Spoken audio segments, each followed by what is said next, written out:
Hey friend, welcome to back our YouTube channel. मैं फिर से एक नया जॉब का रिक्वायरमेंट लेके आई हूँ। वो तुम्हारा कोलकाता की तरफ से, मतलब वेस्ट बंगाल की तरफ से। यहाँ पे देख सकते हो एक यूनिवर्सिटी है, जिसको पता नहीं है मैं बता देती हूँ। प्रेसिडेंसी यूनिवर्सिटी जो होता है एक अच्छा वाला यूनिवर्सिटी है, तो वहाँ पे ही तुम्हारा जॉब का रिक्वायरमेंट आया है। तो यहाँ पे देख सकते हो, मैं डिटेल्स यहाँ पे दिखाऊंगी। बट यहाँ पे बहुत सारा वैकेंसीज़ है, बट हमारा मतलब है ओनली फॉर टेक्निकल, मतलब इंजीनियरिंग रिलेटेड के लिए। तो यहाँ पे देख सकते हो, मैं डिटेल्स एक एक करके मैं बोलती हूँ। यहाँ पे जैसा जो एडवर्टाइज नंबर बोले हैं, एडवर्टाइज नंबर तुम्हारा PU 2022NT जनरल 4, और डेट बोला है, ये जो डेट मेंशन किया है 27/2022, ठीक है। इसी डेट में ये एडवर्टाइजमेंट पब्लिश हुआ था। तो यहाँ पे देख सकते हो, यहाँ पे presidency university invites application for the post of junior junior, यहाँ पे जूनियर लाइब्रेरी असिस्टेंट, और तुम्हारा technical assistant grade 2 and junior assistant and junior पियन। तो ये तुम्हारा वैकेंसीज आया है। तो इसका लास्ट डेट यहाँ पे देख सकते हो, लास्ट डेट तुम्हारा है, सबमिशन का लास्ट डेट है तुम्हारा 4/8/2022, ठीक है। 4/8/2022 इसका लास्ट डेट है। यहाँ पे देख सकते हो पहला जो वैकेंसी है जूनियर लाइब्रेरी असिस्टेंट, इसके लिए तुम्हारा 23 पोस्ट है, ठीक है। 23 पोस्ट है तुम्हारा जूनियर लाइब्रेरी असिस्टेंट के लिए, ठीक है। तो यहाँ पे हम लोग जूनियर लाइब्रेरी में तो पता है कैसा, मतलब वो बैचलर डिग्री फॉलो करता है यहाँ पे। तो यहाँ पे देख सकते हो, इसके लिए तुम्हारा पे स्केल बोला है जितना है यहाँ पे 35,800 टू तुम्हारा यहाँ पे 92,100, तो उसका in level 8, okay. And other all allowance as per state government orders. तो स्टेट गवर्नमेंट के ऑर्डर से जितना जो सैलरी मिलेगा उसी हिसाब से मिलेगा, ठीक है। तो इसके लिए तुम्हारा यहाँ पे देख सकते हो क्वालिफिकेशन मांगा है बैचलर डिग्री बोला है,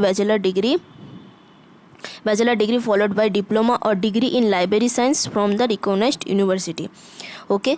तो यहाँ पे उसके बाद यहाँ पे डिटेल्स बोला है क्या क्या नॉलेज होना चाहिए। Knowledge of universal decimal classifications, then knowledge of computer application preferably in librarianship और लाइब्रेरी ऑटोमेशंस, ओके। तो यहाँ पे देख सकते हो ये पूरा तुम्हारा बैचलर डिग्री के लिए है, ठीक है। तो हमारा मतलब है तो ओनली फॉर टेक्निकल। तो यहाँ पे देख सकते हो उसके लिए यहाँ पे जो हम लोगों का जो मतलब है टेक्निकल असिस्टेंट ग्रेड 2, यहाँ पे 4 वैकेंसीज है, okay. Technical assistant grade 2 4 vacancies है। और यहाँ पे जनरल के लिए यहाँ पे बोला है जनरल, ओके। जनरल के लिए तुम्हारा 2, और तुम्हारा SC के लिए तुम्हारा 1, और ST के लिए तुम्हारा 1, ठीक है। जनरल के लिए यहाँ पे मेंशन किया, जनरल के लिए 2, SC के लिए 1 एंड ST के लिए 1, ओके। और यहाँ पे पे स्केल देख सकते हो, पे स्केल बहुत अच्छा ही है। तो यहाँ पे पे स्केल बोला है BP रुपीज़ तुम्हारा 35,800, ओके, टू तुम्हारा 92,100, ओके, इन लेवल 8 लेवल का है। And others allowance as per state government orders, okay.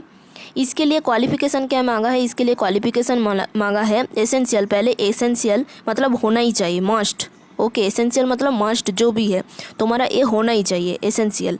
तो एसेंशियल क्वालिफिकेशन जैसा मांगा है यहाँ पे देख सकते हो, BSc BCA और डिप्लोमा, ओके। हम लोग इसको छोड़ देते ओनली फॉर इसको देखेंगे। तो यहाँ पे हमारा मतलब है टेक्निकल। तो यहाँ पे देख सकते हो टेक्निकल जो मतलब diploma in engineering recognised by the state council और टेक्निकल एजुकेशंस, ठीक है। इसको छोड़ दो, पहले हम लोग इसको छोड़ देते हैं। मैं फिर से मैं दिखाती हूँ अच्छा करके। BSc वाला काट देती हूँ, BC वाला काट देती हूँ, क्योंकि हम लोग को BSc नहीं है, BC भी नहीं है, हम लोग टेक्निकल स्टूडेंट है। तो यहाँ पे देखो टेक्निकल के लिए क्या मांगा है यहाँ पे, diploma in engineering recognised by the state council of technical education, okay. State counselling of technical education मतलब SCTE, ओके। SCTE मतलब state counselling of technical education, SCTE। तो उसी हिसाब से तुम्हारा जो डिप्लोमा तुमको कंप्लीट होना चाहिए, ये तुम्हारा एसेंशियल क्वालिफिकेशन है, ओके। और यहाँ पे और भी बोला है, ये तो तुम्हारा एसेंशियल मतलब होना ही चाहिए, मस्ट।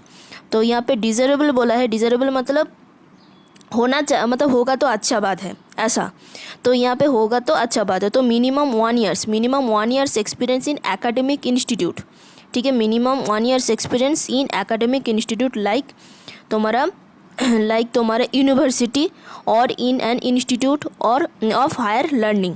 ओके, मतलब 1 ईयर्स एक्सपीरियंस होना चाहिए कोई एकेडमिक इंस्टीट्यूट, मतलब कॉलेज में, कोई भी कॉलेज में तुम्हारा 1 ईयर्स एक्सपीरियंस होना चाहिए लाइक यूनिवर्सिटी और in an institute of higher learning. Okay, और ये बोला है MCA और MSc in computer science. Then और भी बोला है working experience in web application development, mobile application development, database administration, then web design and JS framework. Okay, और यहाँ पे और भी मेंशन किए, और तुम्हारा working experience in data centre, server maintenance, network security, network configurations, computer hardwork, library automation, server automation, network automation tool. ठीक है, ये जो भी है यहाँ पे देखना, एक एक करके यहाँ पे मेंशन किए। ठीक है, ये तुम्हारा पहले बोला है ए एसेंशियल क्वालिफिकेशन, मतलब ये होना ही चाहिए। सेकंड तुम्हारा डिज़ायरेबल मतलब तुमको होगा तो अच्छा, मतलब एक्सपीरियंस होगा तो अच्छा, मतलब वो जो 1 ईयर्स एक्सपीरियंस बोला है और जो यहाँ पे बोला एक्सपीरियंस जो मेंशन किए वो होगा तो अच्छा। नहीं तो तुम ये भी कर सकते हो, प्रॉब्लम नहीं है। मतलब तुम्हारे पास डिप्लोमा इन इंजीनियरिंग होगा तो कंप्लीट डिप्लोमा तुम्हारा होगा, मैं यहाँ पे दिखा देती हूँ, कंप्लीट डिप्लोमा होगा तो उसके लिए तुम मस्ट अप्लाई कर सकते हो। और उसके साथ तुम्हारा ये बोला है डिज़ायरेबल, मतलब ये होगा तो अच्छा बात है, नहीं होगा तभी भी तुम अप्लाई कर सकते हो। ओके, देन तुम्हारा और भी यहाँ पे है, जैसे तुम्हारा जूनियर असिस्टेंट के लिए यहाँ पे बोला है 78। ओके, 78 जूनियर असिस्टेंट के लिए 78 पोस्ट है। बट यहाँ पे जूनियर असिस्टेंट के लिए ओनली फॉर जो मांगा है यहाँ पे, जैसा पे स्केल बोला है तुम्हारा 27,500 टू 70,600। ओके, 70,600 लेवल तुम्हारा इन लेवल 5। ओके, और and other allowances as per state government order. उसके लिए यहाँ पे बोला है, क्या बोला है यहाँ पे, एसेंशियल मतलब मस्ट होना ही चाहिए, हायर सेकेंडरी और its equivalent examination recognised by the council of higher secondary education West Bengal. ठीक है, higher secondary education West Bengal में तुमको HS जो 12th वो पास होना चाहिए। ओके, वेस्ट बंगाल से। ओके, यहाँ पे बोला है वेस्ट बंगाल से तुमको 12 पास होना चाहिए। उसके बाद यहाँ पे डिज़ायरेबल बोला है, मतलब ये तुम्हारे पास होगा तो अच्छा है। क्या, 3 ईयर्स बैचलर डिग्री होना चाहिए, और उसके साथ तुम्हारा बेसिक कंप्यूटर नॉलेज इंक्लूडिंग जो भी है यहाँ पे, जैसा तुम्हारा word processing, spreadsheet, accounting software, ये सब बारे में, accounting software from the recognised institute. Okay, then तुमको इंग्लिश बोलना भी अच्छा होना चाहिए, और ड्राफ्टिंग लेटर कैसा बनाता है उसके लिए भी पता होना चाहिए। ओके, उसके बाद यहाँ पे मिनिमम 1 ईयर एक्सपीरियंस होगा इन official work in academic institute like university और in an institute of higher learning. Okay, 1 years experience होगा इन ऑफिशियल वर्क, ऑफिशियल काम में, कोई एकेडमिक इंस्टीट्यूट में तुम्हारा ऑफिशियल वर्क में 1 ईयर्स एक्सपीरियंस होगा तो वो अच्छा है। ओके, और in an institute of higher learning होगा वो भी अच्छा है। तो उसके बाद यहाँ पे जूनियर पियोन ये भी है। ठीक है, देखना, तो मैं नहीं बताऊंगी क्योंकि इसके लिए तुम्हारा ये हम लोगों का टेक्निकल के लिए उतना भी खासा नहीं है, जो भी है देख लेना, भरना है तो भर सकते हो। इसके लिए एसेंशियल क्वालिफिकेशन मांगा है तुम्हारा 8 स्टैंडर्ड, और डिज़ायरेबल बोला है तुमको इंग्लिश बोलना और लिखना आता होना चाहिए, और लिखना और बोलना, रीड एंड राइट होना चाहिए। और उसके साथ तुम्हारा minimum 1 year experience in academic institute like university और in an institute of higher learning. Okay, यहाँ पे उसके बाद कुछ जनरल कंडीशंस बोला है। यहाँ पे जनरल कंडीशन जो भी है यहाँ पे एक एक करके देखना, मैं लिंक डिस्क्रिप्शन बॉक्स में दे दूँगी, तो वहाँ पे जाकर चेक करना है। तो तुमको मतलब लिखना, मतलब इंग्लिश में, ठीक है, इंग्लिश में सब कुछ पढ़ना लिखना आना होना चाहिए, मतलब रिटन एंड स्पोकन होना चाहिए, रीड एंड स्पोक दोनों होना चाहिए, मतलब बोलना एंड लिखना दो होना चाहिए। और उसके बाद तुम्हारा एज बोला है 18 to 40। ओके, एज बोला है 18 to 40 ईयर्स। ठीक है, 18 to 40 ईयर्स। और उसके लिए SC ST और OBC के लिए एज रिलैक्सेशन भी यहाँ पे मिलेगा। जैसा तुम्हारा नॉर्मली गवर्नमेंट में जैसा एज रिलैक्सेशन होता है उसी हिसाब से यहाँ पे होता है। और यहाँ पे उसके बाद सिलेक्शंस होगा, ठीक है। सिलेक्शंस कैसा होगा वो मैं बता देती हूँ। यहाँ पे ये चीज़ मेंशन किया था, selection of advertised post need not necessarily be confined only to those who formally apply. Okay, और यहाँ पे मेन हाईलाइटेड वाला जो है वो बताती हूँ तुम लोगों को। ज़्यादा उतना बोलेंगे तो वीडियो लेंदी हो जाएगा, तो इसीलिए जो इम्पोर्टेंट वाला है वो मैं दिखा देती हूँ। तो यहाँ पे बोला है only shortlisted candidates will be communicate for the interview to their respective address as registered during applications. कैसा एप्लीकेशन करना है वो भी मैं बता दूँगी, ठीक है, इस वीडियो में। तो वो जो एप्लीकेशंस मतलब एप्लीकेशन तुमको क्या करना है, भरना है।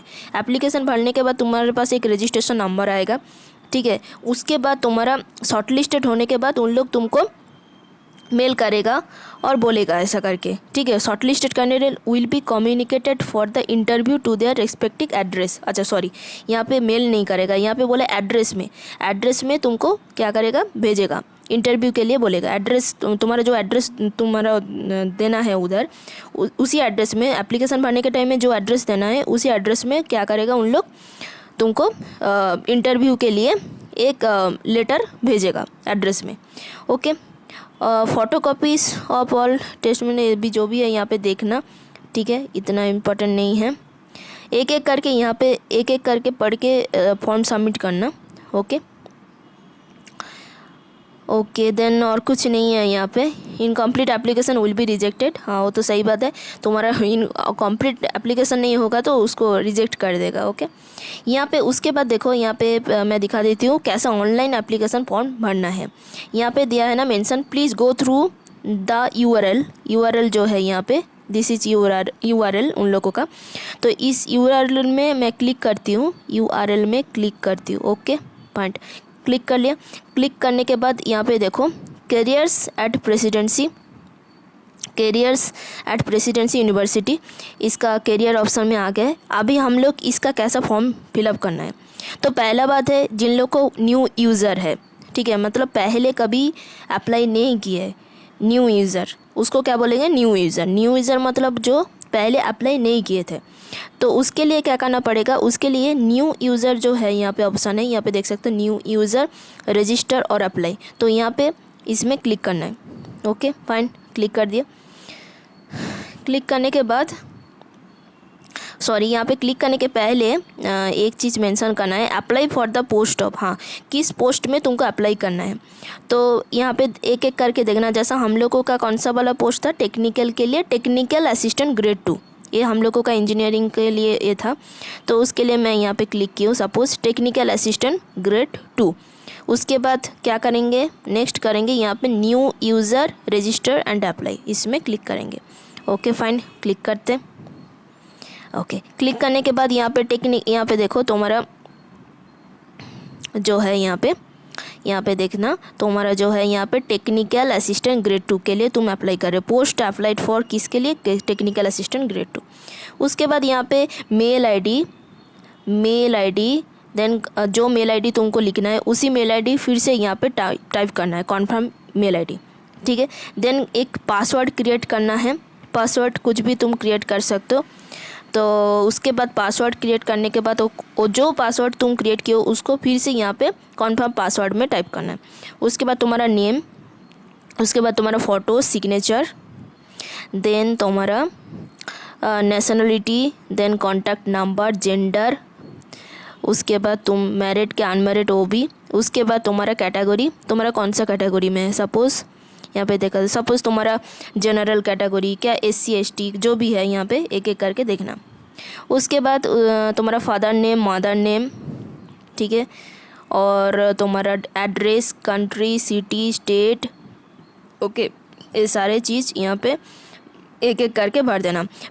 मैं बोल रही हूँ तुम जो एड्रेस वाला जो भेजना है ना, अच्छा करके एड्रेस लिखना है, क्योंकि इन लोग बोले हैं जो फर्दर जिन लोग शॉर्टलिस्टेड होगा, शॉर्टलिस्ट वहाँ पे क्या मेंशन किए थे, शॉर्टलिस्टेड कैंडिडेट को कम्युनिकेट करेगा कैसा, जो एड्रेस जिस एड्रेस में तुमको इस एप्लीकेशन में भरना है। तो तुम्हारा जो एड्रेस है, यहाँ पे जो एड्रेस है एकदम एड्रेस करेक्ट करके लिखना है, pin code, city, state, country, सब डिटेल्स एक एक करके अच्छा करके मेंशन करना है, क्योंकि शॉर्टलिस्टेड कैंडिडेट को मतलब भेजेगा उन लोग जिस एड्रेस में तुमको एप्लीकेशन तुम लोग भेजोगी। ओके, समझ में आया? आई होप तुम लोग को समझ में आया है ये चीज़। ठीक है, उसके बाद यहाँ पे ये टाइप कर देना, ये जो है, ठीक है, जो भी है वो टाइप कर देना। यहाँ पे BUMMIE ये जो है कैप्चा वाला टाइप कर देना। कैप्चा टाइप करने के बाद तुमको सेव एंड प्रोसीड बटन में क्लिक करना।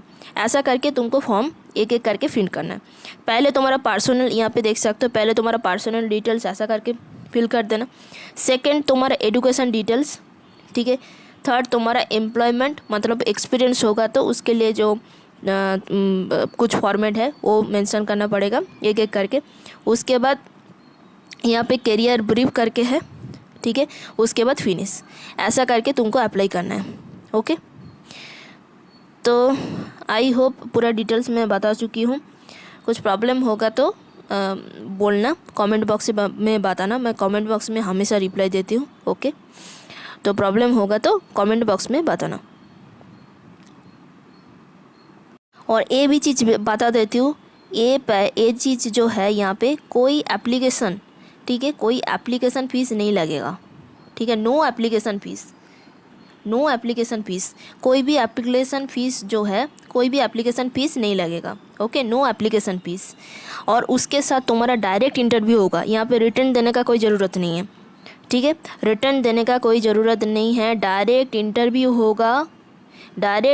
होगा। ओके, डायरेक्ट इंटरव्यू होगा। तुम्हारा कोई भी तुम्हारा एप्लीकेशन फ़ीस नहीं लगेगा और कोई भी तुमको रिटर्न एग्ज़ाम देने का ज़रूरत नहीं है, डायरेक्ट इंटरव्यू होगा। तो आई होप, मेरे को लगता है ये जो एप्लीकेशन फॉर्म है भर देना, ठीक है। जिन लोग वेस्ट बंगाल से है, ठीक है, उन लोग प्लीज़ भर देना। वेस्ट बंगाल पीपल जो है वो यहाँ पे भर सकते हैं, क्योंकि यहाँ पे West Bengal people are apply for this post. बाकी बाहर जो स्टेट का है वो अप्लाई नहीं कर सकते यहाँ पे, ठीक है। बाकी बाहर जो स्टेट का है वो अप्लाई नहीं कर सकते, ठीक है, क्योंकि फिर से कमेंट बॉक्स में कोई पूछेगा ये क्या बाहर का स्टेट का अप्लाई कर सकते हैं। मैं पहले ही बता दे रही हूँ, बाहर का स्टेट अप्लाई नहीं कर सकता, ओनली फॉर वेस्ट बंगाल का ही अप्लाई कर सकते हैं, क्योंकि यहाँ पे इन लोगों का क्राइटेरिया थोड़ा थोड़ा करके पढ़ के देखना, ठीक है, उसी हिसाब से समझ में आएगा। तभी भी मतलब किसको भरना है तो बाहर स्टेट का भरना है तो एक बार ट्राई करके देख सकते हो, होगा तो अच्छा बात है। बट यहाँ पे मेंशन किए हैं ऑलरेडी, जो यहाँ पे पहले जो नोटिफिकेशन था उसमें मेंशन किए थे, मैं दिखा देता हूँ। सॉरी, यहाँ पे कहाँ चला गया, जो भी है, तो यहाँ पे मेंशन ऑलरेडी किए हैं, तो इसीलिए मैं बोलती हूँ बाहर स्टेट का मत अप्लाई करो, ठीक है। क्योंकि यहाँ पे जो एसेंशियल क्वालिफिकेशन में जैसा बोले थे, यहाँ पे कुछ जगह में ऐसा बोले थे जो तुम्हारा, हाँ, जैसा यहाँ पे बोले थे, हायर सेकेंडरी और its equivalent examination recognised by the counselling of higher secondary education West Bengal बोले थे, वेस्ट बंगाल का बोले थे। तो इसीलिए मेरे को लगता है वेस्ट बंगाल में ऐसा होगा, West Bengal people is apply for this post. Okay, but तभी भी एक बार ट्राई करना। State counselling of technical educations, तो यहाँ पे state counselling of technical educations जो है यहाँ पे diploma in state counselling of technical educations वो अप्लाई कर सकते हैं। तो तभी भी एक बार फॉर्म भी भर के देखना, ठीक है। आई होप मैं पूरा डिटेल्स कवर कर चुकी हूँ। तो वीडियो अच्छा लगा तो लाइक करना, कमेंट करना, दोस्त लोगों को भी शेयर कर देना। मैं हमेशा रोज़ डेली मैं नया जॉब का रिक्वायरमेंट लेके आती हूँ, only for technical engineering student के लिए। तो thank you so much for watch this video. Take care, bye, all the best.